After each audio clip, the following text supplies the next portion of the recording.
Vamos, La venganza será terrible. Estamos hoy en los estudios de la radio de AM750, pero atención que mañana estaremos en Córdoba, en el espacio Quality. Así que los esperamos allí a los amigos cordobeses. Hablaremos esta noche de la Tercera Guerra Judeo-Romana. Lo primero que debe decirse es que en el año 6 después de Cristo, Judea, que hasta entonces había sido un estado cliente de Roma, con su propio gobernante, fue incorporada como provincia al Imperio Romano.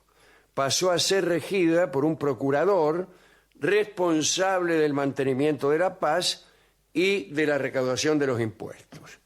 Las guerras judeo-romanas fueron una sucesión de conflictos que enfrentaron a los judíos con el imperio.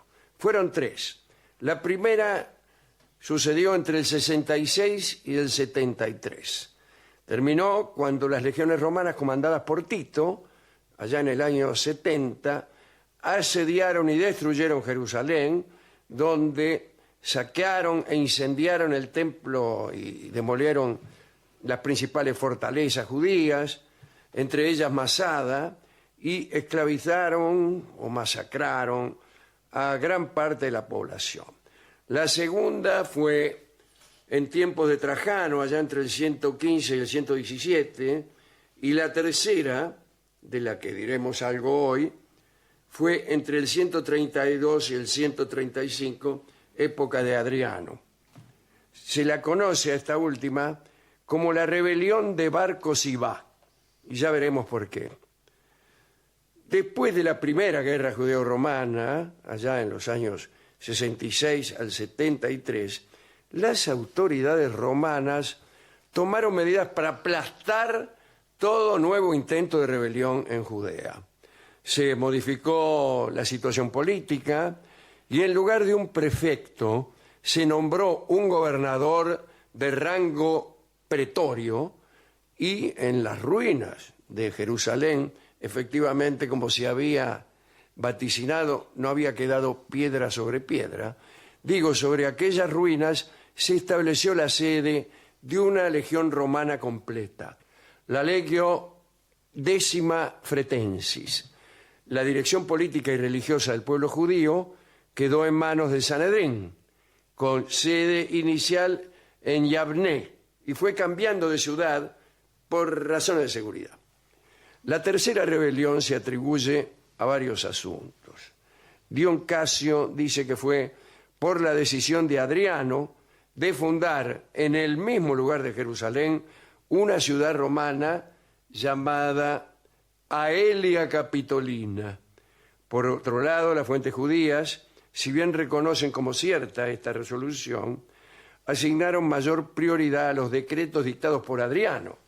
La intención del emperador era incorporar de una vez por todas a los judíos a la cultura greco-romana, a homogeneizarse todo el mundo.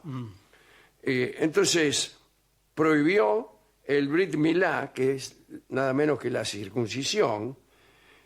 Un edicto emitido desde Antioquía hacía recaer sobre la circuncisión la misma pena que para la castración, la pena de muerte. Pero prohibió también la lectura de la Torá, la observación del Sabbat, las reuniones comunitarias en los Beit Knesset, prohibió comer matzah, tocar el sofar, y prohibió también las leyes de pureza en las familias. Como la cosa empezó a ponerse tensa, una legión adicional, la Legio Sexta Ferrata, se trasladó a la provincia para mantener el orden. A la vez comenzaron los trabajos de romanización de Jerusalén, luego de que el gobernador de Judea, Turno Rufo, realizara la ceremonia de fundación de Aelia Capitolina. Y empezaron los levantamientos. Es aquí donde aparece un personaje misterioso. Se llamaba Simón Bar Cosibá, y de pronto puso en marcha uno de los movimientos mesiánicos más poderosos de toda la historia hebrea.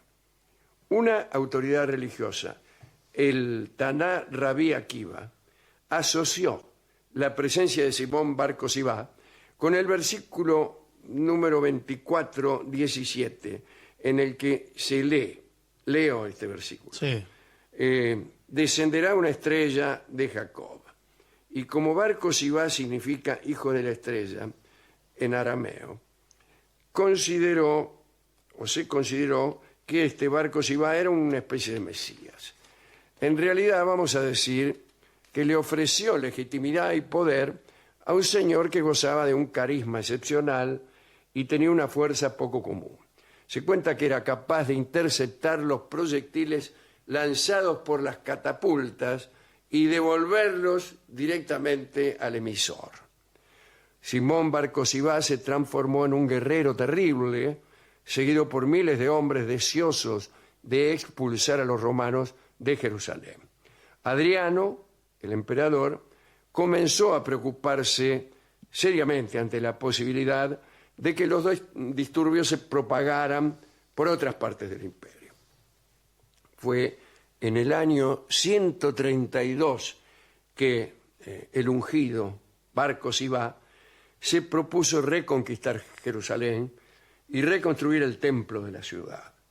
Al poco tiempo estaba al frente de un ejército de 200.000 hombres y como signo de determinación, cada uno de sus soldados aceptó amputarse un dedo. Es un capricho, ¿por qué? señor. Claro, ¿qué? Es un capricho. Ahora, Por para un que símbolo. vean de lo que soy capaz, Sí. me voy a cortar un dedo. Sí, sí.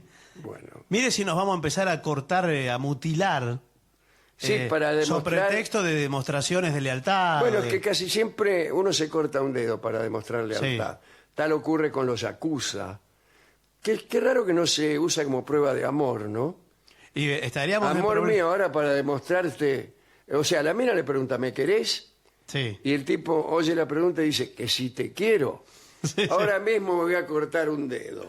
Sí. Para demostrarte la fuerza de mi amor. Pero ella relojea sus manos y descubre que le faltan 2 dedos a usted ya. Ya vino Sí. medio mutilado. Y usted tiene que confesar amores viejos. Al cabo de algunos amores, a uno se le terminan los dedos. Porque, vamos, a lo largo de nuestra vida, los amores que uno puede tener se cuentan con los dedos de una mano. O de 2. O de dos. Sí. Bueno, esta rebelión de la provincia de Judea empezó bien para los insurgentes. En el año 132, la rebelión... siempre son fechas después de Cristo, ¿eh? Sí, sí. Las de esta, De esto, esta no. charla de Sí, hoy. claro. Digo que a partir del 132, la rebelión dirigida por Bar Cosibá rápidamente se expandió desde Modín a través de todo el país. Y parece que derrotaron a la 10ª Legión Romana con base en Jerusalén y también destruyeron a la Legión número 22 que había acudido desde Egipto. La rebelión tomó a Roma por sorpresa. Adriano llamó a su general Sexto Julio Severo de Britania. Mirá dónde lo fue a buscar. Allá. No tenía uno más cerca. Y convocó a varias otras legiones hasta del Danubio. Mirá vos. El tamaño del ejército romano era mucho mayor que el de Tito 60 años antes. Pero aún habiendo llamado a tantos, las pérdidas romanas fueron muy grandes. Dice la crónica que cayó una legión completa, que fuera 22, y fueron tan tremendas las primeras derrotas que el informe de Adriano al Senado romano no incluyó el habitual saludo. Era un saludo protocolar que era: yo y las legiones estamos bien. No Ah. puso nada. Ahí, No claro. puso nada porque no estaban bien, señor. Bien.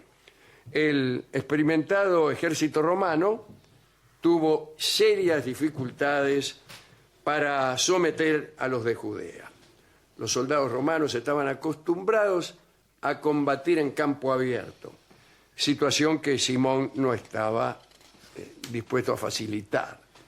Los generales de Adriano se vieron obligados a formar unidades más pequeñas para interceptar grupos de rebeldes. Por tanto, la responsabilidad del combate pasaba a los oficiales menores, que siempre son un poco más pavos. El hambre y las enfermedades que padecieron los legionarios causaron más bajas que las espadas y lanzas de los rebeldes. Pero la humillación a Roma no iba a pasar así nomás, y la venganza fue atroz. A los 3 años de que se iniciara la rebelión, las luchas culminaron brutalmente en el verano del 135. Bar Cosibá perdió Jerusalén. El supuesto Mesías y los restos de su ejército se retiraron a la fortaleza de Betar, que fue sitiada. El asedio duró hasta el verano del 136, cuando los rebeldes, murieron. Murieron a causa del hambre y de la sed. Entre los cadáveres, los legionarios reconocieron el cuerpo de Simón Bar Cosibá. Le cortaron la cabeza y se la llevaron a Adriano, Según un texto rabínico, los romanos degollaron a tantos judíos que los caballos se hundían en la sangre hasta la cabeza. Según Dion Casio, murieron cerca de 580.000 rebeldes. Demasiado, ¿no? Sí, a mí también me parece. Demasiado. Asimismo, 50 ciudades fortificadas, mucho más de las que existían en todo el país en aquella época, y 985 aldeas, también me parece muchísimo. Muchas, fueron arrasadas. Adriano prohibió la Torá, el calendario judío, y mandó a ejecutar a numerosos rabinos estudiosos y eruditos. Los rollos sagrados fueron quemados en unas ceremonias ahí en el monte del templo. En la zona del antiguo templo, aquel que querían reconstruir los rebeldes, instaló 2 estatuas, una del dios romano Júpiter y otra del propio Adriano. Andá llevando. Administrativamente eliminó la provincia romana de Judea, fusionándola con otras regiones de la provincia de Siria-Palestina. Y se tomó el nombre de los filisteos, aquella región. Casualmente los filisteos, antiguos enemigos de los judíos. Y fundó Adriano finalmente la ciudad de Aelia Capitolina en el lugar de Jerusalén, prohibiendo ese lugar a los judíos. No los dejaba entrar, so pena de muerte. Para humillarlos todavía más, sobre la puerta principal de la ciudad se colocó la estatua de un chancho. Bueno, era ya demasiado. Los historiadores modernos atribuyen a la rebelión de Bar Cosibá mucha importancia histórica. La destrucción y las prohibiciones fueron tan grandes que aquel hecho se consideró el inicio de la diáspora definitiva. Es que no hubo más Judea, solo hubo dispersión y todo un pueblo empezó a vagar. Recién en el siglo IV, Constantino I permitió a los judíos entrar en Jerusalén para lamentar su derrota, pero esto solo una vez al año en el muro occidental. Hay que decir que este Constantino fue aquel que se convirtió al cristianismo en el año 313 al ver una cruz en el cielo. Escucharemos, para ilustrar esta charla, ya que hablamos del muro occidental, una canción que se llama Detrás del muro de los lamentos, en la versión de Fito Páez. Muy bien.